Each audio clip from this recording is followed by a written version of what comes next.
Hi, I'm Autumn, And I'm Lora, and together we're the the Boo Boo Sisters. Sisters.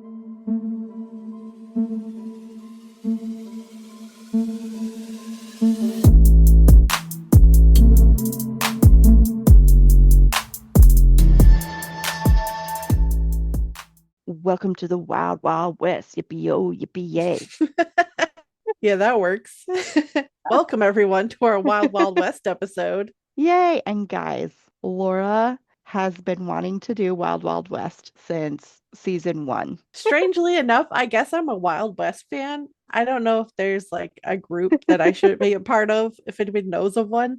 I got into several different ghost stories researching that I thought were super cool, and then just several stories in general, which really intrigued me. And since Do- season one, she's been like, we have to do Wild West. We have to do Wild West. And I'm like, no, I don't know any Wild West stories. I'm not really interested in that. And she's like, we have to do it. And so finally, season four, she's worn me down. Yep.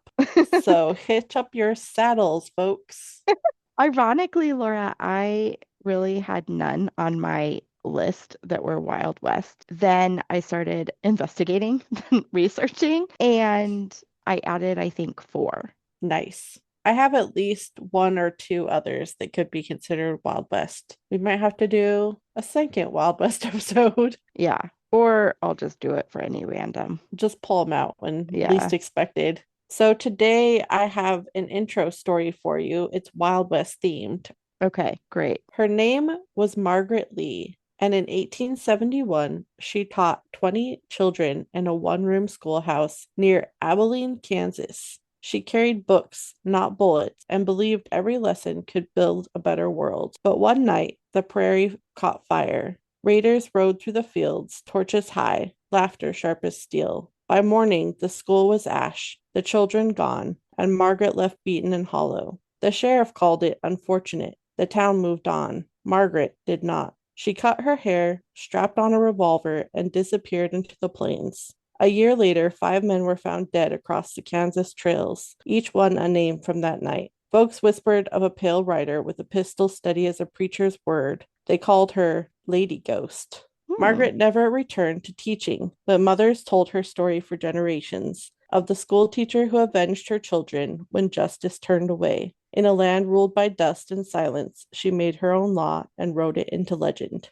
Is that a real story? So I want everyone to know that when I read this, I thought it was 100% an actual story. But here's the lesson learned. It is, in fact, not a real story, Okay. but a really cool one nonetheless. This story is, in fact, not true because of several key factors if you listened in. One is that children would generally not be in a schoolhouse in the middle of the night, Mm, right? yeah. Factually, that just makes sense. Additionally, the town marshal of Abilene, Kansas in 1871 was none other than Wild Bill Hickok. Okay. And Hickok was known for taking down raiders and things and being this like champion, right? So, had there been an actual incident like this, it would have been within his story to say, like, there were raiders, he went after them. If he had not got after them, that would have also been in his story because people would be like, why didn't he? Like, why didn't he avenge them Yeah.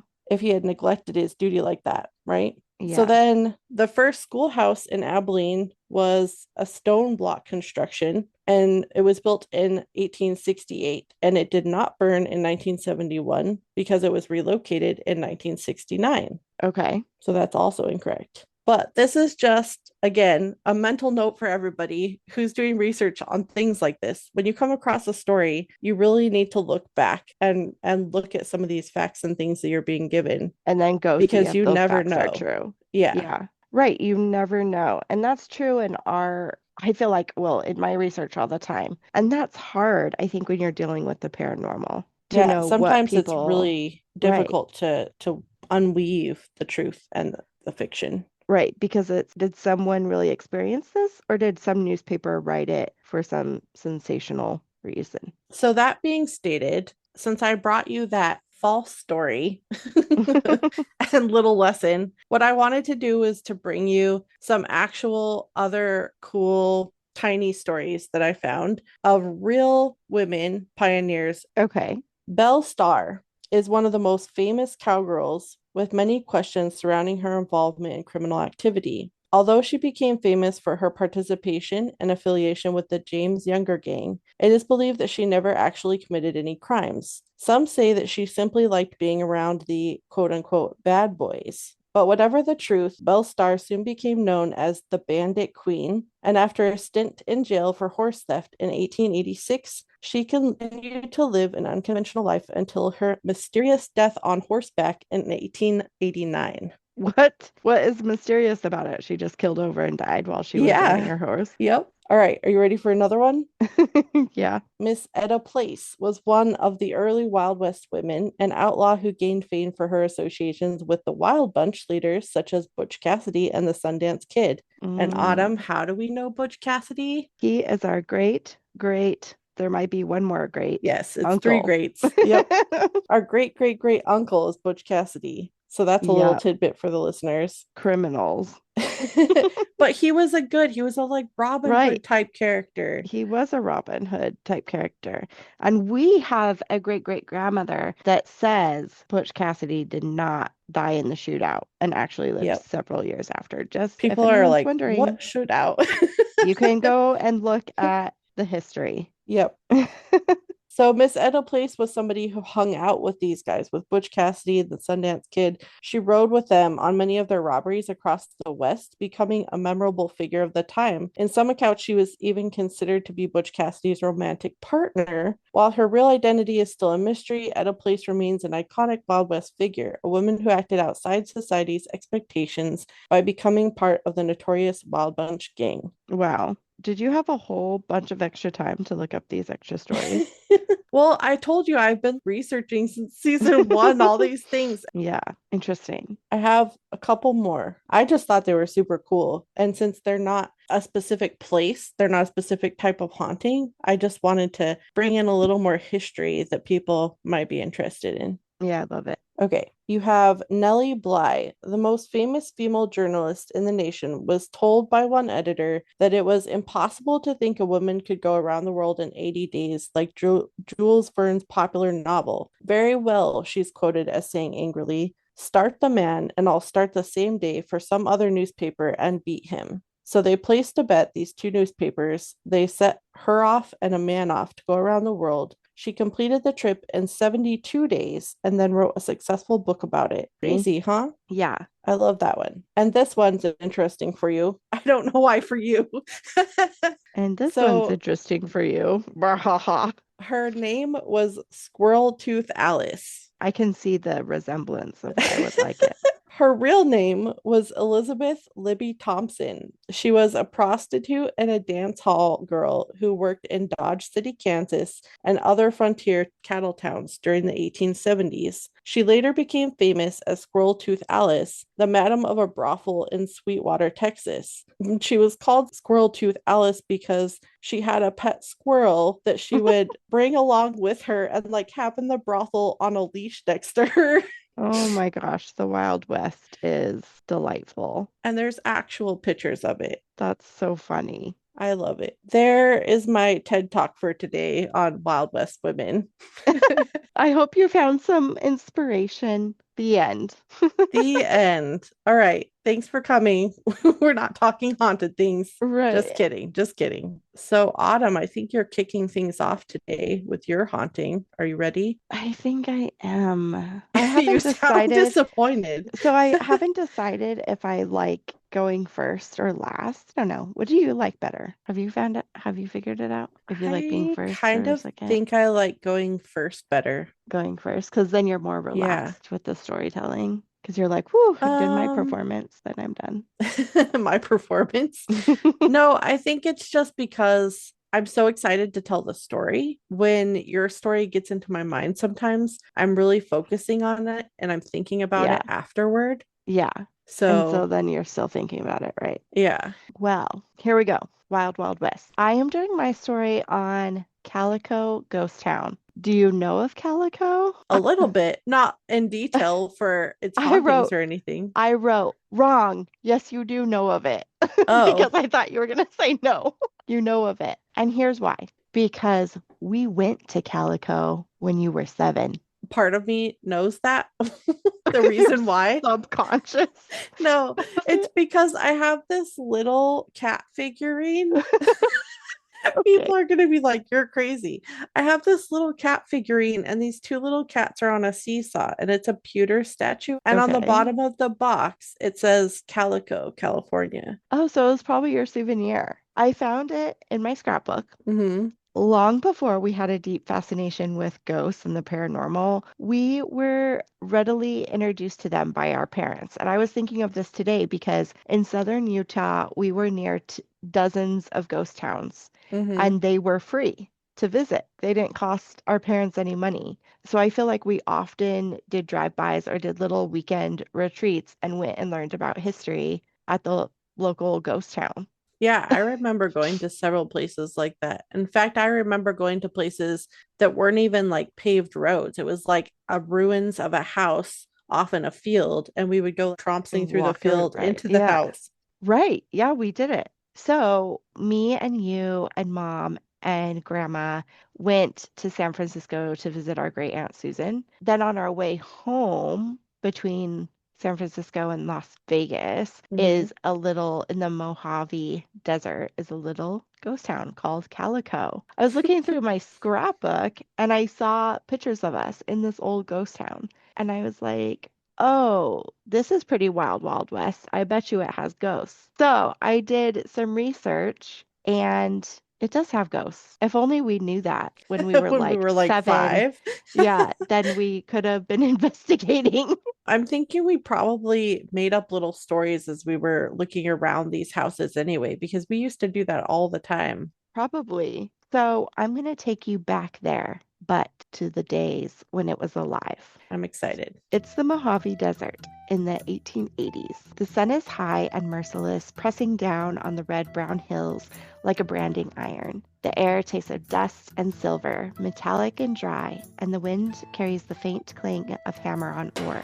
As you crest the ridge, the town of Calico comes into view. It isn't grand, it isn't polished. It's a scatter of wooden buildings clinging stubbornly to the side of mountains. Boardwalks run crooked along the main street. False-fronted buildings lean slightly, like tired men at the end of a long shift. Canvas awnings flap lazily in the dry wind. A freight wagon rattles past you, wheels grinding against packed earth. The mules are coated in sweat and dust. The driver tips his hat, does not slow, because silver waits for no one. And silver is why this place exists. In 1881, prospectors struck it rich in the hills. The Silver King mine is the crown jewel, pulling men from San Francisco, from Mexico, as far as China. Calico is booming, and nearly 1,200 souls live here now, all chasing the same glittering promise buried in the rock. You step onto Main Street. To your left, the saloon doors swing open and spill laughter, piano music,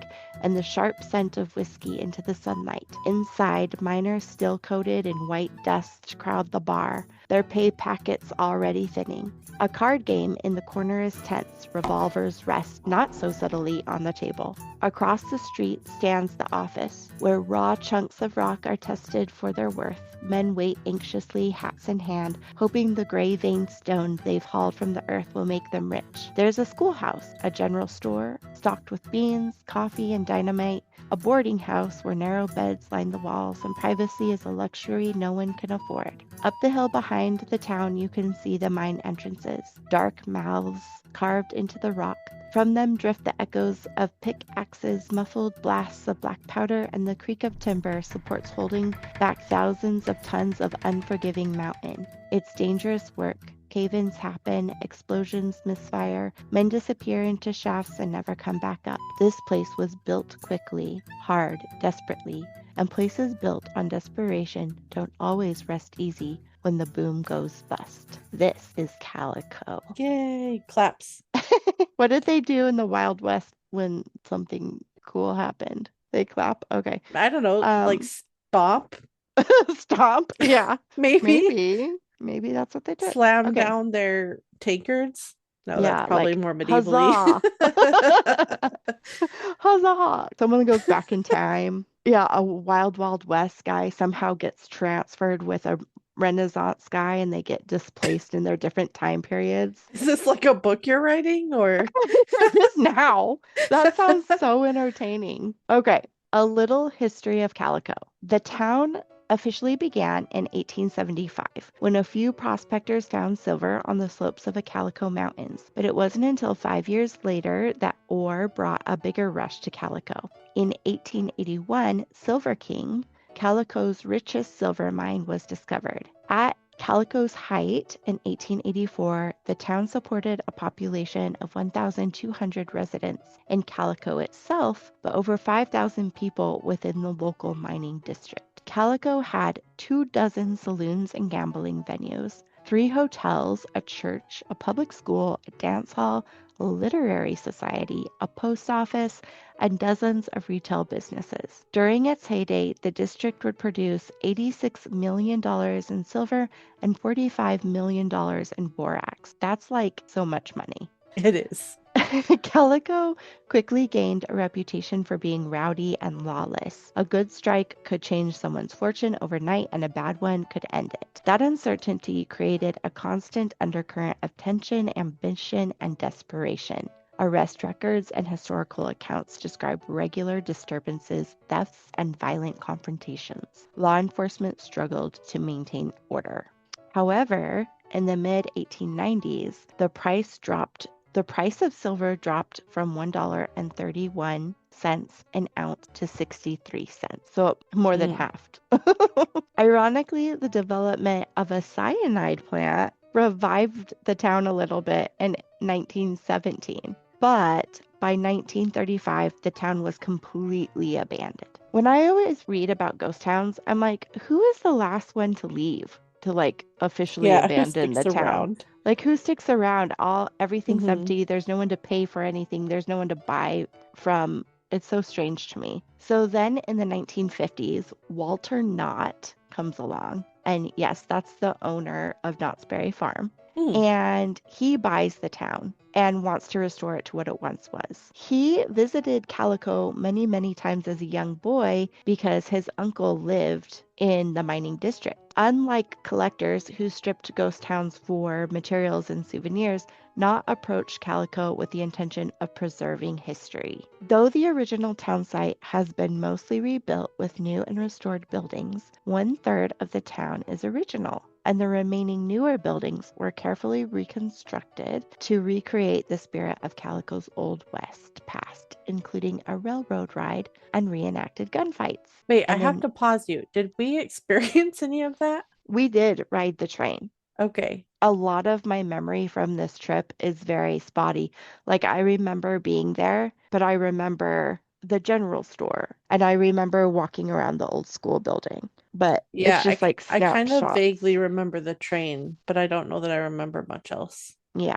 So in November 1966, Knott donates Calico to the San Bernardino County, and Calico now operates as one of the many San Bernardino County regional parks. So today, it's a piece of living history that features campground, restaurants, shops, gunfights, underground exploration of parts of the mine, and it's one of the most complete surviving snapshots of the Old West in our country. That's pretty cool. I really love actually all the preservation of these Wild West towns. Yeah, it's so great. Like, I would love to buy a ghost town someday if I had extra, thousands of dollars sitting around. Would you buy one that's already been preserved, or would you want to buy one that's like the bare bones and you get to do the preservation and restoration? Yeah, I feel like I would buy it fresh, a fresh Old West ghost town. What does that mean? I don't know. I kind of feel like the reenacting stuff is a little cheesy, but I Mm. understand that they're trying to get tourists to come and experience the history through Mm-hmm. like the entertainment. So I understand why that's there, but I also feel like there should be another way to draw people. Ooh, I know. Pick me. What? Running murder mysteries in a Wild West team. That would maybe work for a second. You And then don't you would think people run would over like that? people. That would be cool. I would totally go to one of I those. just think you have to do like littler things to draw in everybody, but I don't know. I'll keep brainstorming that goal. So, the ghosts. Though the hills surrounding Calico once held dozens of silver mines, their scars still etched into the desert landscape, one remains open public today. That is the Maggie Mine. Once producing an astonishing $13 million in silver ore, this labyrinth of tunnels now welcomes curious visitors willing to descend into its cool, dim corridors. It's in those 1,000 feet of winding passageways that the unease begins. Guests often report sudden, localized cold spots that seem to defy the desert heat above. Others describe the unmistakable sensation of their hair standing on end as though brushed by unseen static. And these experiences are most frequently reported near the area where two miners, known as the McCahey brothers, once made their underground home. They made it their underground home because the town was always full and it was a nice place to chill, literally, when it was over 100 degrees outside. Large sections of the mine are, of course, gated off for safety, but many continue to feel an overwhelming presence that the mine is still very active. I feel like that goes back to your underground comment, Laura, where it Yes, might feel more like oppressive because there's nowhere to escape, exactly. right? I If you're like agree. deep underground, Hmm. and especially if you're an actual miner and like the cars only came every once in a while to get people out. I And don't you know. only had the like one exit. I mean, sometimes there were multiple, but usually you were pretty There's just far the away one from out. any other one. Yeah. Okay. Lucy Lane is the most active and most commonly spotted entity at Calico. Little Lucy rolled into the hills overlooking Calico at just 10 years old. And she didn't just walk to school, she had to slide herself down a steep hillside every morning to get to the schoolhouse, like a tiny Victorian daredevil, and then hike back up at the end of the day. So that's like classic back in my day. Yeah, what do you mean by slide? So, like, if you look at pictures of Calico, which we'll post, it's like built on this hillside. And the town is built on this hillside. So, some things are below and some things are up higher. And then the mines are at the very top with the cemetery. Okay. So, if your house is near the top and the school is near the bottom or the middle, you maneuver these steep hillsides On what just would you slide? on your butt, like just down the hill. Like on, so she just like tucked her dress underneath her and just like mudded it. Yeah. If you're hiking and it's steep, you're kind of using your butt and your hands as I'm a guessing she got in trouble for quadruped. that. Well, it was a mining town. I don't think anyone really cared. They're like, whatever, everyone's dirty. Right. Then at 18, she married John Robert Lane, and together they opened Calico General Store. It was Oh, the store in Calico. It was like the Amazon Prime of Wild Wild West. It had everything. The miners depended on the store, and the town thrived, and the lanes prospered. And then, as you know, because I already told you, the silver said, actually, never mind, and died out. When the silver market tanked, they packed up and left, the Lanes did, in 1899. But Lucy loved Calico so much, because it had been her childhood home, that they came back. And in 1916, Lucy and John returned to Calico and moved right back in to their old store and made it their home. Isn't that oh. cute? But it's probably that they had so many great memories and grew up Right. there. And yeah, Then 4 years later, they upgraded and they made the old courthouse and post office building their new home. Because why not? Because they're everything just was like, let's take abandoned. whatever, yeah, let's take whatever building we want to. They're like, we're going to make this the store again, and we're going to take this as our house. So John passed away in 1934, but Lucy kept living in Calico until 1967, and she was 93 years old. Oh, And nearly 70 years of her life was spent in Calico. The Lane House became the longest occupied original structure in town. Today, their home is a museum, has mining artifacts, photographs, reminders of the silver rush, and exhibits from even before Calico was Calico. So, like Native American artifacts. But visitors say Lucy never quite clocked out. She's most often seen walking between the old store and her home. Witnesses describe her in a long black dress, likely the very lace one she was buried in. And then there's her rocking chair, her very favorite. It's been known to sway on its own, slow and steady, like someone settling in after a long day of frontier work. Pictures have been found neatly stacked on the floor overnight in the old general store, as if Lucy decided that the gallery wall needed rearranging or updating. Clerks at Lane's store report strange shuffling noises and movement from their corner of their eyes. Lucy doesn't feel malicious. She feels managerial and protective, like she's still making sure the shelves are straight and the town always remembers life. And I'm sure she would be so happy to see it how it is now, like it used to be, which That's pretty cool. I love that for her. So the old schoolhouse. This is one of the original structures in the town, and it is the most active location. And I, in my scrapbook, have a picture of me and you peeking in the windows of the old schoolhouse. It's so Mm. cute. Are we seeing We'll ghosts post in it. there, or Maybe. Who knows what we saw in there? did you catch any orbs in the pictures of us from? I didn't look that hard, but I don't think so. Visitors say they've seen a little girl about 11 or 12 years old smiling sweetly through the schoolhouse window, just standing there and watching. Sometimes she leans out and gives a friendly wave to people walking by. She mostly only appears to young children and teens who mention a little girl's presence to their parents. So that's pretty adorable, That is right? cute. We might have Yeah. seen her and said something to mom or dad, and we'll like they Well, remember and we don't. Dad wasn't there. It was just mom and grandma. No, it's like the grandma story I told before, where she's like, go back to bed, it's fine.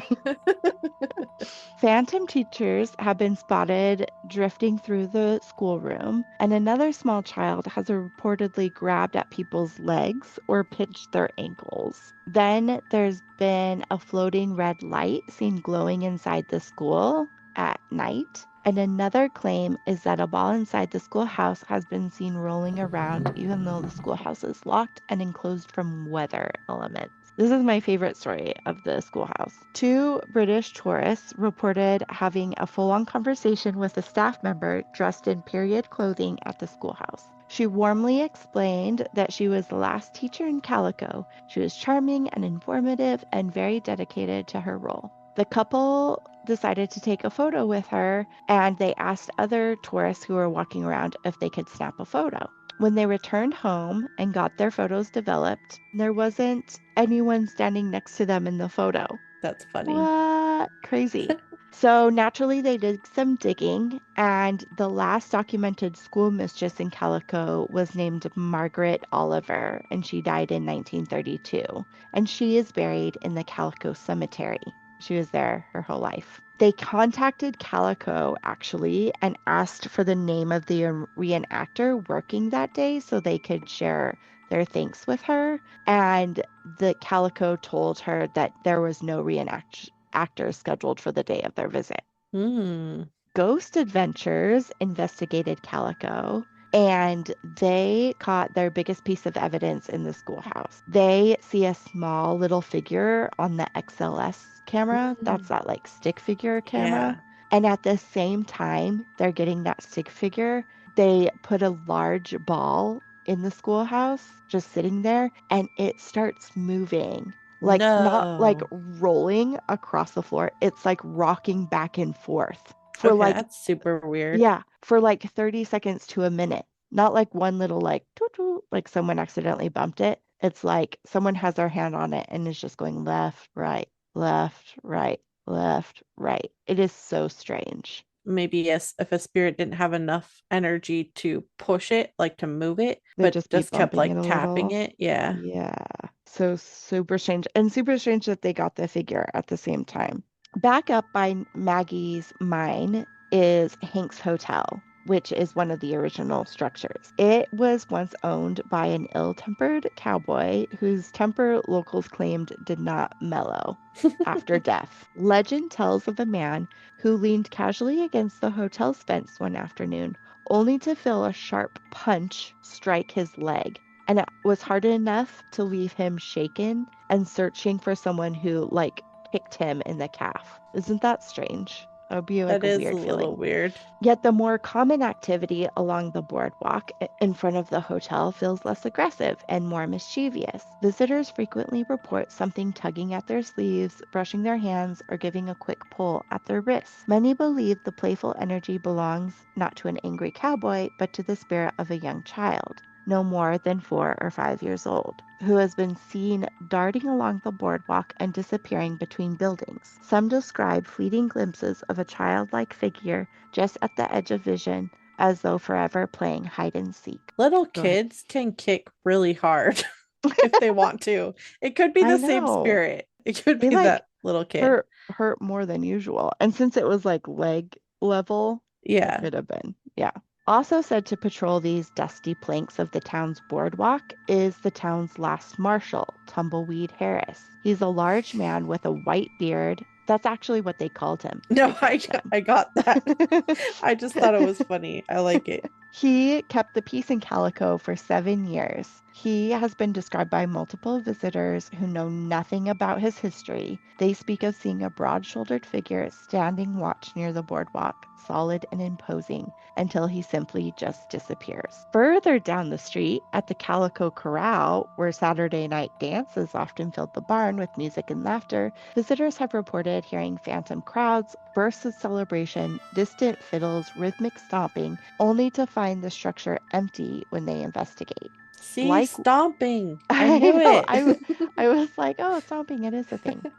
Over at Lil's Saloon, one of Calico's original buildings, the phenomenon grows even more vivid. Employees have described hearing the unmistakable notes of the old-fashioned piano drifting through the space long after closing time. Rowdy laughter, clinks of glasses, and the jingle of spurs have all been reported. Yet, when the doors are open or someone goes to investigate, the saloon is silent. Some staff members claim the sensation of being watched is strongest near the bar, as though unseen patrons are still waiting to be served. Along the Hmm. outskirts of town, visitors have occasionally seen a solitary woman in a long white dress walking near the desert's edge. She does not speak and she does not approach. She simply walks and then fades. Her identity remains a mystery, though her presence has been reported often enough by visitors to become part of the town's history. There was like a lot of brothel activity too.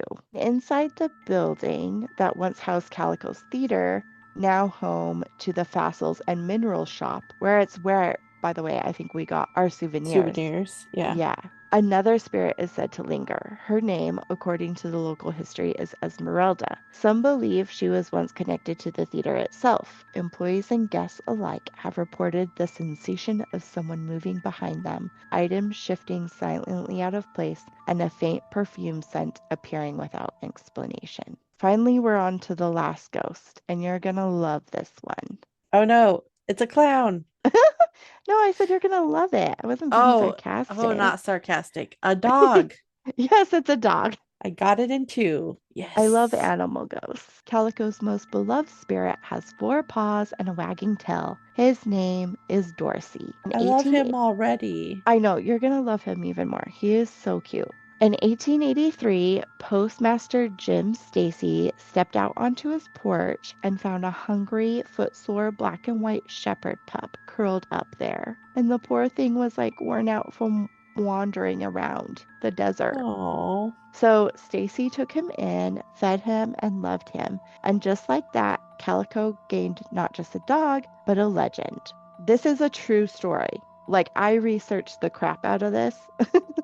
And it is like in so many newspapers. It is so cool. Dorsey often accompanied Stacy on the rough mile-and-a-half trek between Calico and the Bismarck mining camp, where Stacy's brother ran a general store. One day, needing to get an urgent message to his partner, Stacy tied a note around Dorsey's neck and set him up the rugged desert trail, knowing he would go visit his brother.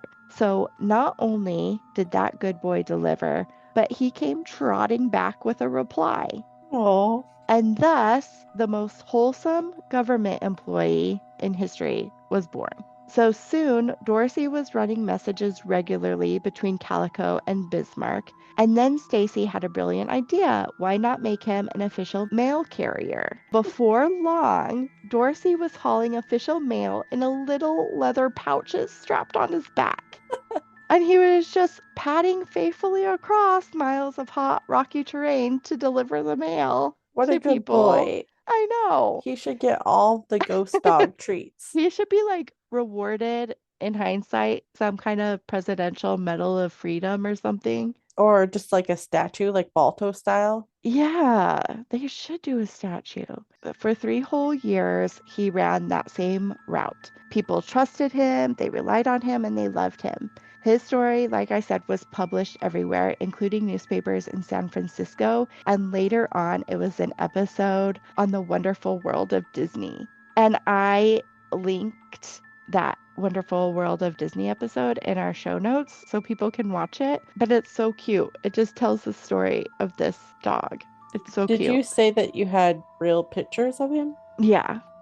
Cool. And Disney does a good job of like reenacting it. It's like black and white, sepia tone, and it's so cute. He became so valuable that a person in the town, offered Stacy $500 for the dog, which in 1880s is serious money. Can you guess how much it is? I want to say like 1,500. 16,000. Oh, okay. I was off by like a decimal. What if someone came up to you and was like, Lori, oh, Lori, your name's not Lori.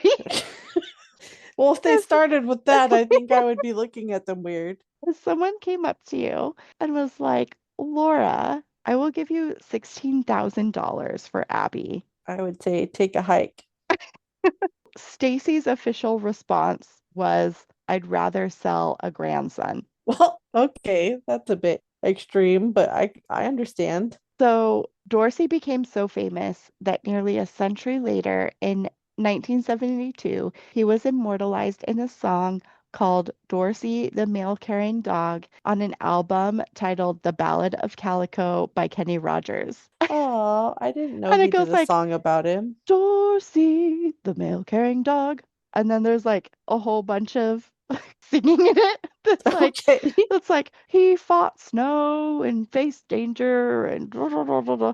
And it's so cute. And I am linking that song as well in our show notes because everyone needs to go listen to it right now. This album should about Calico should actually be made into a Broadway show, honestly. That would be cool. That's a good It is idea. so cute. Can You I know where it would play really well? Broadway? To a con. Oh yeah, because it would be like the The West. desert. Yeah, it's Yeah, Old Wild Wild West. West. It should like someone should make it into a Broadway show and then take it to Tuacahn, and it would be great. If you listen, I listened to other songs on that album just to get in the spirit of things, and it is so funny. That's such a fun little song. I know, Boom, I love it. boom, boom, boom, boom, boom, boom, boom. Visitors have reported seeing a shadowy dog-shaped figure near the cemetery, a black and white blur that moves between headstones before vanishing, and others say they've spotted here near the print shop, which is close to where the original post office once stood. So he's just seen as the quiet outline of a loyal dog still making his rounds. Some say on especially still evenings you can almost hear the soft jingle of mail pouches or the steady patting of paws on the dusty ground.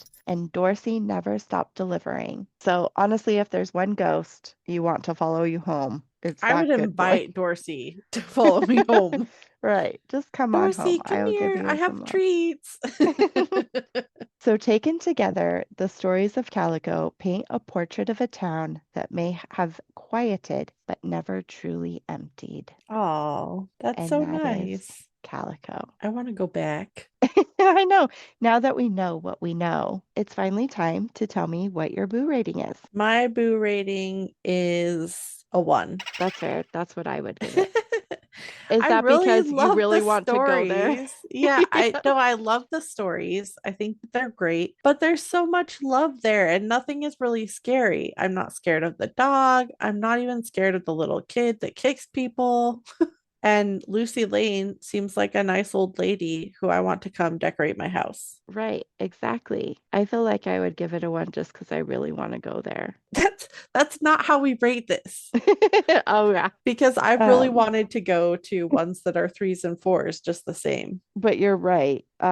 It's not scary. It's just full of ghosts, right? It would just be It's so just a much fun. fun. And no one seems menacing, even Mhm. though it was kind of like a hard knock town, right? But Not as hard as mine's gonna be. Just you wait. yeah, okay, great. My haunting for today is Vulture City and Mine in Wickenburg, Arizona. Dun dun dun. This is not what I thought you were gonna choose. I have like 3 of them. I thought for sure you were gonna do something in Tombstone. Okay, so I was going to, that's one of my ones. Which place do you know about? Or were you just thinking Tombstone in I don't know. general? When I was researching, there was like 2 places in Tombstone that looked really good, and I can't remember now. But I was Mm. like, no, I'm gonna stay away from Tombstone altogether because I feel like Laura's doing that. That's so funny. Arizona, you have the ghost towns. Let me just tell you, you have a number of them. Yeah, Mine is Vulture City today. And isn't that name just perfect? Vulture yeah. City. Like, does that sound great for a Also, West town? who would want to live there? Because it sounds like somewhere you die Yeah, and then like get your eaten carcass is picked on. by vultures. Yeah. Great. Northwest of Phoenix, deep in Arizona's Sonoran Desert, lies the preserved relic of a town that once held just over 5,000 people. Today, it's empty, at least of the living. Dun dun dun. Vulture City was founded by a man who went by the name of Henry Wickenburg, who's also the namesake of Wickenburg, Arizona, that still exists. The legend goes that Wickenburg trekked out into the desert in search of gold. For days he searched and came up empty-handed, getting sunbaked and delirious, running short on rations. He became so hungry and so desperate that he shot a vulture that had landed some distance away, thinking it would make a nice meal. And as he went to collect it, he stumbled across the very thing he'd been looking for, gold. He built Ew, Vulture weird City on that very spot. that he shot the vulture Yep. because it And brought him found the good gold. fortune. Yep. And thus it was So called wait, Vulture City. he was just like walking over to this vulture and was like, "Hey, there's gold on the ground right there." Yep. What I've He been didn't looking for even all along is right have to there. like dig or mine for it or anything. It was That's just how the story goes. okay. So there are variations to this story, which I will let people peruse on their own. Some believe that he was traveling back through the area, not specifically looking for anything, and came across gold. Came across another story says quartz, a quartz vein. So I'll let you be the judge of what the truth is, but I like that story because I think it's Okay, fun. great. Whether you believe the story or not, historical records show that Wickenburg settled the town in 1863. Shortly thereafter, it became one of the most productive mining operations in Arizona history, producing several 100,000 ounces of gold and silver from the Vulture mine. That amounts to, Autumn, can you guess? Since we like playing the money game so much. Okay, can you say the date and numbers again? I have to do math in my Well, head. this isn't a money amount I'm giving you. I'm telling you it produced several 100,000 ounces in gold. In what year? 1863. Okay, it's like the same as mine. I'm gonna say 13 million. No, 200 million of Oh, today's darn it. dollars. As we all know, that kind of money can turn up a whole lot of trouble, especially in a small town. In the 80 years of the mining operation, Vulture City was a lawless place, filled with violent shootouts, armed robbery, frequent Apache raids, and the indulgences of men with far too much money. Shootouts, in particular, were among the top causes of death, claiming several hundred lives during the time this town existed. The mine changed hands several times in the next 40 years as wealth continued to flow in and through the town. As with all mines, there were countless accidents, floods, and a continuation of the same kind of lawlessness. Wickenburg himself eventually fell to the same greed. In 1905, his body was discovered with a bullet to his head outside of his home. The official cause of death was considered a suicide, but many believe that it's possible the man responsible was one of the new mine owners who never gave him his payout for the mine. Essentially, they had swindled him out of his fortune. That's too bad. If it was self-inflicted, then it was because he had lost the mine, and the other direction would be that it was taken from him and somebody else took him out. And either way, that's Oh blood gosh. money. Yeah. And in those kind of places, no one really cares to find out the truth. Or they didn't have the means to find it out because they didn't Yeah, have any formal law enforcement. right. They By didn't the have 19 Tumbleweed Harris there. They did not have a tumbleweed Harris. Nope. By the 1920s, the mining operation had slowed way down. Thieves began stealing the last visible remnants of gold and silver in the mines. Often they would do this with borrowed or cheap equipment, less knowledge, and even in the dead of night, leading to unfortunate accidents. In 1923, 7 men, as well as 12 pack animals, were buried under 100 feet of rock in a sudden cave in. Oh, There was no hope of rescue. Like the others before them, their remains continue to be entombed to this very day. That particular section of cave in is now known as, quote unquote, and I'm sorry about this, but it was called the Glory Hole oh, great. because the victims were sent on to glory. By the 1940s, the gold had run out completely, or so they thought, and the government ordered all non essential mines to close during World War II. The once I didn't know bustling that. yeah, they Why? were because they wanted all able-bodied men who were miners and had the experience in mining to go and work Oh, with lead and other types of explosives and metals. stuff. Yeah. That makes sense. I didn't learn that history because my mine dissipated before World War II. Is that when all mining stopped? Because I feel like we don't really mine anymore. That's not entirely true. In fact, this mine, and I'll tell you that in a little bit, but it still exists. Oh gosh, scary. Okay. So that's the time period though that all non-essential mines were closed. So you could be very well correct in thinking there are far fewer now because of this. The once bustling streets of Vulture City emptied to tumbleweeds. The only sound the wind through the battered windows and wooden doors creaking as they swung off their hinges. But the imprint of all those violent acts, sudden deaths, and unmarked graves remained. In the last 10 years, efforts have been made to restore, refurbish, and preserve what remained of the buildings, which include a schoolhouse, an assay's office, a brothel, blacksmith shop, and a post office.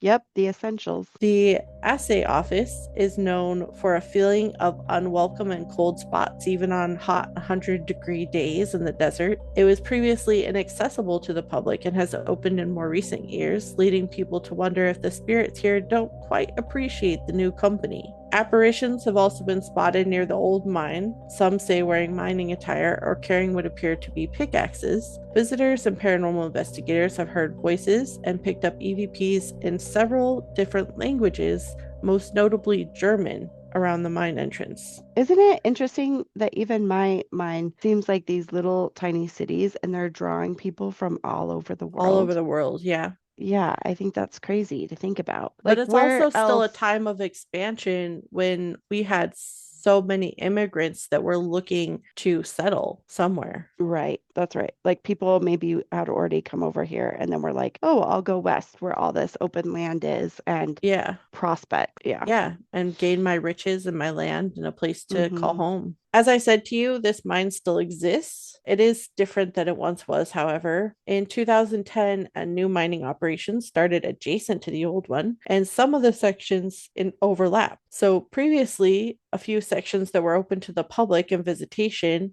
that had been a hotspot for things like disembodied voices and screaming are now part of the new mine. I'm curious because I couldn't find anything about it. If the new mining company has had experiences and perhaps started its own ghost log. I bet you so. I feel like lots of places keep that and just don't talk about it. Right. Don't talk about the ghost problem. But thinking about it, they probably really don't want to encourage people to sneak into the property looking for ghosts and paranormal stuff because it's still a mining like business operation. Right, and it So would be A, it's really dangerous, dangerous. and Yeah, B, they don't want people stealing even to this day from them. right. So, yep, we don't talk about the ghost thing. In addition to these couple places that I just mentioned, in Vulture City, there are also several reportedly haunted artifacts, 2 of which are dolls.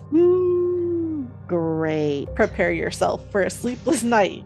Just kidding. We really have to stop recording this at night Like right and do it before on bed. like Saturday mornings. The first doll's name is Dolly. She's a porcelain doll that is said to move on her own, as well as cause temperature spikes and high EMF readings. Through investigations, it is believed the doll belongs to a child spirit named Izzy, and this doll stays primarily in the schoolhouse. Libby, a larger doll with residency in the brothel, is said to be inhabited by an adult female spirit, and Libby displays energetic surges similar to Dolly. So they both have a lot of activity around them. That might be okay if it's really a kid, but Maybe. that wants to be with her So now I'm going to doll. get into more recent investigations and specifics. The first thing I'm going to tell you is I picked out this location, as we said, like weeks and weeks and weeks ago. I think months ago at this point, right? Because it was a different even season when I first brought up Wild West. So Right. it's been on my list a really long time. In that time period, since I wrote it down and wanted to do this, there is a new episode of Expedition X that came out where they investigate Vulture City. What? Like And that let me just tell came out? you, yeah, just this year. And let me tell you, it's a good one. Oh gosh, okay. I'm gonna have to watch it like And it ASAP. changed everything for me. Changed It everything. changed my Like life. you really wanted to do it, but then you really, really wanted to do it. This one jumped to the top after watching this episode. Okay. In the recent Expedition X episode, they have guest investigator Jack Osborne on because Phil is off. That's sad because I love Phil. But Jack was a great addition, and Autumn, I think you're going to really like it when you watch it. Okay. In that episode, a tour guide tells of his experience with Dolly. During one of his tours in the old schoolhouse, he picked up the doll, intending to carry it outside with him. But when he reached the threshold, his muscles all seized up, and he felt completely paralyzed, frozen in place until somebody came, took the doll out of his hands, and put it back in the building. What? Isn't that strange? That's weird. And this isn't your typical, just everyday, somebody needing a job type tour guide. It's a tour guide who is a historian. Yeah, that's strange. He tells that this same schoolhouse, which opened in 1881, saw a huge tragedy in its first year of operation when over 20 school children died of diphtheria. Oh no. That's so Today, sad. visitors also regularly hear the sounds of children laughing and playing. But in particular, in this episode, Jack Osborne received several spikes on the REM pod in response to questions he was asking. In particular, he asked if something was attached to the doll and it went off. Then he asked it to confirm by turning on a flashlight, and the flashlight turned on. Oh my gosh. Then he asked if the spirit was angry and felt disrespected by the people, including the tour guide, and the REM pod went off each time he asked those questions. Oh gosh. So it's an That's angry crazy. doll spirit. Okay, I don't like it anymore. In that same investigation, at the same time, Heather is using a REM pod and asking questions in the brothel building, which is known for poltergeist activity, such as doors opening and closing and objects moving, and piano music. During her session, she played an old piece of music, like an old period piece, and as it went off, she heard a distant piano note being played from somewhere. Then she asked if they were playing their own music because they liked hers, and the REM pod went off. When she played the song again, a framed picture of Henry Wickenburg got thrown to the floor, and it's on video. They captured it on video. What? That's so weird. In the video now, you're watching from the video perspective, it's sitting on a window ledge, and she's sitting on the floor of this like one room little cabin place. And there's this smear sort of streak of motion that looks like that happens near that window, and then it gets tossed over and flips to the ground near her. Oh my gosh, that's intense action. It's so crazy. I did not believe it at first. I was like, I gotta rewatch this to see what happened, because clearly there had to have been somebody who brushed past it or something, but there's nobody around it. That's so weird. And they're like a great crew, right? Like I Yeah. really trust Josh Gates and his investigation teams. And cameramen and So, yeah. yeah. So do you think it could be the ghost of Wickenburg, perhaps, still angry over his lost Mm. fortune, and that's why he flipped over his own picture? Or is it just an evil doll? An evil doll. Yeah, maybe. I guess it could be. For some reason, my intuition is saying no. I don't know why. Yeah, I don't think so either. The most haunted location of all in Vulture City is not a dwelling, perhaps, but instead a 300-year-old tree. The twisted, Okay. knotted ironwood tree sits outside of Henry Wickenburg's old cabin home, and it is known as the Hanging Tree. Oh gosh, listen, I really trust tree spirits. Like, I they didn't just say there were tree spirits. no, I mean the spirit of a tree. Like, I Oh, think every okay. living thing has a spirit. And I thought you meant like a wood nymph or no, something.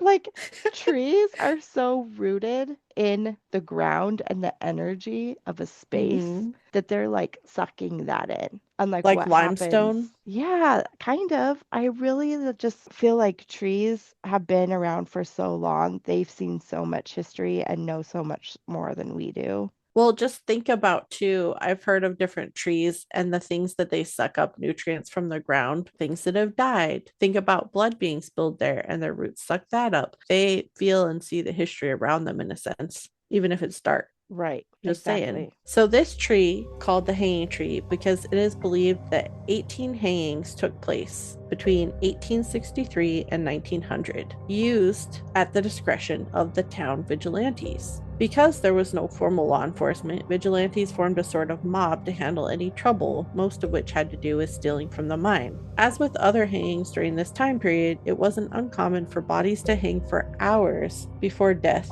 in the scorching sun. Their remains sometimes What? left as grim warnings to others who might consider similar crimes. Part of it comes from a thing they call tiptoe hangings, where men would be hoisted up with just enough height off the ground to be able to stretch out their feet and touch their toes onto the Oh, ground and take some little bit of weight off. oh no. That's like pure Torture. torture. We know the name of one man hung on that tree, Juan Ramos. Ramos was considered an outsider, not a miner and not a thief, but he took a liking to a local girl who didn't reciprocate his feelings. And you know how that goes. One fateful night, he decided that if he couldn't have her, no one could. He murdered her, leading the townspeople to string him up in that same tiptoe hanging style. Today, visitors report eerie feelings around this tree, everything from being watched to feeling breathless. A number of shadow figures have been seen here as well. In the Expedition X episode, they caught a stick figure beneath the tree on the SLS camera, and creepy enough,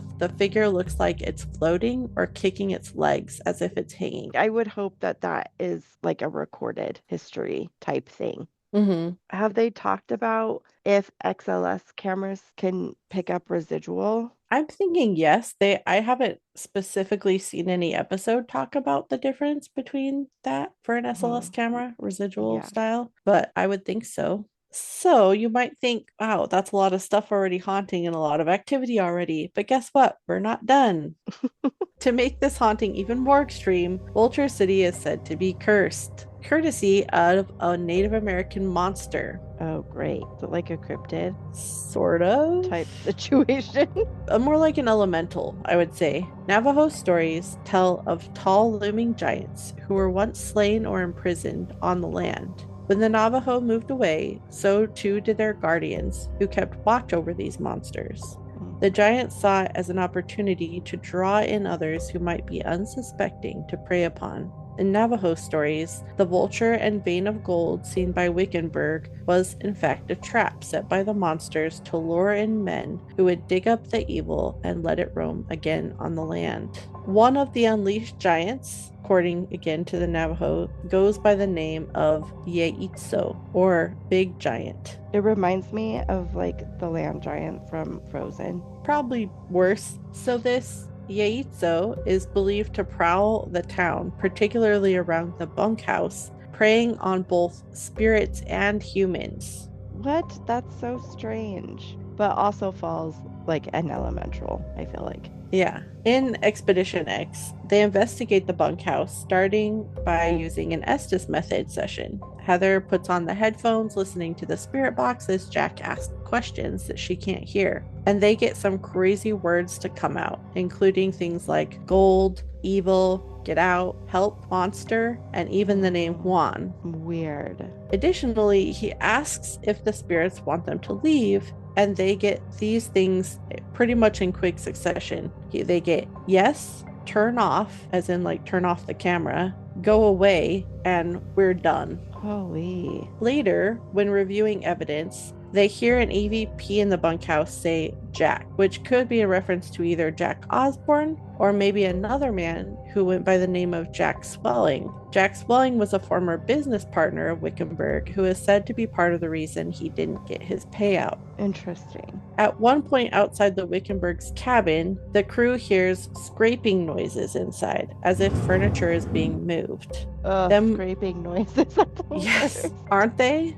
Yes. Then when they go inside, they hear heavy clomping and scraping across the roof as if somebody's walking up there or crawling across it. And to top it all off, in the video review, they catch a giant shadow figure passing between a camera and a building. I'm not even joking. Oh my gosh. Like I a super tall hearing about shadow figure. I'm really not going to be able to sleep now, for serious. And it's like while they're inside one of the buildings that they caught this on camera, like just moving around the building, almost like stalking them. So if you want to see any of that footage, it is season 11, episode 1. That's this latest season, episode 1. Okay. I am definitely going to go watch that. Vulture City has also been featured on Ghost Adventures and one of our other favorites, Autumn, Ghost Brothers.